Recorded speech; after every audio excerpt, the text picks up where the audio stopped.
అభిమన్యుణ్ణి శ్రీకృష్ణుడు ఎందుకు రక్షించలేదు? మహాభారతం అనగానే మనకు గుర్తొచ్చేది కురుక్షేత్ర సంగ్రామం. అలాగే ఈ సంగ్రామంలో వీర మరణం పాలైన అభిమన్యుడు, అర్జునుడు సుభద్రాదేవిల ముద్దుల తనయుడు.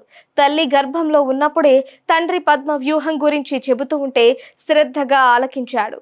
ఇక పద్మ వ్యూహం నుంచి బయటపడటం ఎలాగో చెప్పబోతూ ఉంటే అక్కడకు శ్రీకృష్ణుడు వచ్చి అర్జునుడిని తీసుకుపోతాడు. శ్రీకృష్ణుడు కావాలని ఇలా చేశాడు.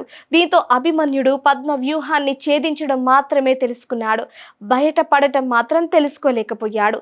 అర్జునుడు కురుక్షేత్ర యుద్ధంలో అర్జునుడు శ్రీకృష్ణుడు లేని సమయంలో పాండవులకు అండగా యుద్ధంలోకి ప్రవేశిస్తాడు. కౌరవులను ధీటుగా ఎదుర్కొని చివరకు పద్మ వ్యూహం నుంచి బయటకు రాలేక కౌరవుల చేతిలో మరణిస్తాడు. ఈ విషయాలన్నీ తెలిసిన శ్రీకృష్ణుడు మౌనంగా ఉండిపోతాడు. దీనికి కారణం గత జన్మలో అభిమన్యుడు చంద్రుడి కుమారుడట. అభిమన్యుణ్ణి మానవునిగా భూమిపైకి పంపడానికి ముందే చంద్రుడు తన తనయుడు భూమిపై 16 ఏళ్లు మాత్రమే ఉంటాడని చెప్పిందట.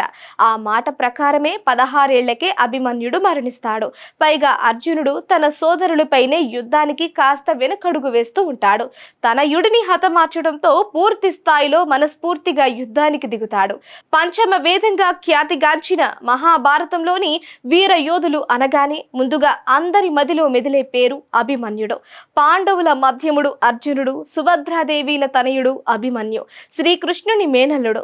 తల్లి కడుపులో ఉన్న సమయంలోనే తండ్రి నుంచి అస్త్ర శస్త్ర విన్యాసాల గురించి అభ్యసించిన జ్ఞాని. పుట్టక ముందే పద్మవ్యూహంలోకి ప్రవేశించే జ్ఞానాన్ని సంపాదించాడు.